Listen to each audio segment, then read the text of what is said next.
இப்போ வந்து காய்கறியில் உள்ளே சேர்த்துடலாம். 2 பச்சை மிளகாய் கீரி வச்சுருக்கேன் சேர்த்துறேன். உருளைக்கிழங்கு சேர்க்குறேன். கேரட் சேர்க்குறேன். பட்டர் பீன்ஸ் சேர்க்குறேன். பீன்ஸ் சேர்த்துறேன். எல்லாத்தையும் நல்லா மிக்ஸ் பண்ணி எண்ணெயிலே கொஞ்சம் வதங்கட்டும்.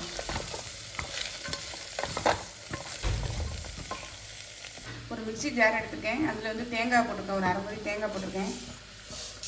ஒரு 1/2 டீஸ்பூன் சோம்பு, 2 பட்டை துண்டு சின்னதாக, 2 பட்டை துண்டு, 2 ஏலக்காய், 2 கிராம்பு, ஒரு கைப்பிடி அளவு முந்திரி பருப்பு,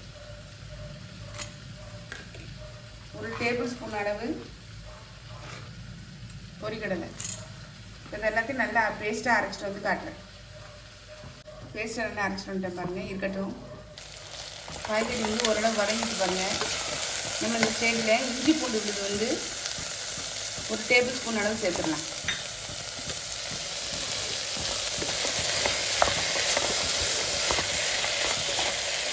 கொஞ்சம் பச்சை வாசனை போகிற வரைக்கும் வதக்கி விட்டுடலாம். பச்சை வாசனை எல்லாம் போயிட்டு பாருங்கள். நம்ம இந்த ஸ்டேஜில் அரைச்சி வச்ச விழுதை சேர்த்துடலாம்.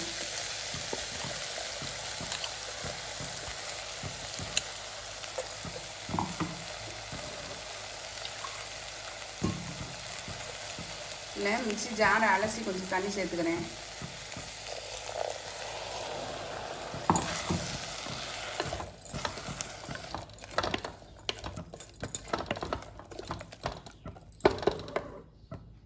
நல்லா கெட்டியாக இருக்குது பாருங்கள்.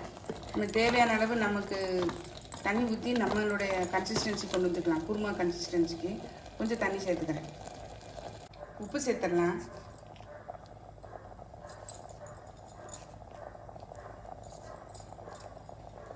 அது நல்லா மிக்ஸ் பண்ணி விட்டுறலாம். நமக்கு எவ்வளவு திக்னஸ் தேவையோ அதுக்கு தகுந்த மாதிரி தண்ணி விட்டு மிக்ஸ் பண்ணி விட்டுறலாம். இப்போ நம்ம குக்கரை மூடி வேக வச்சு எடுத்துடலாம்.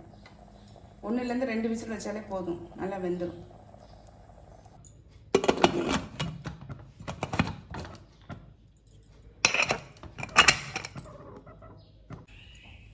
சப்பாத்தி போட்டுடலாம்.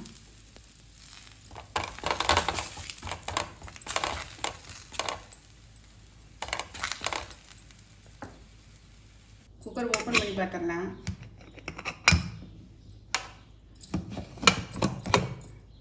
என்னுடைய குருமா பாருங்கள், சூப்பராக ரெடியாக இருக்குது.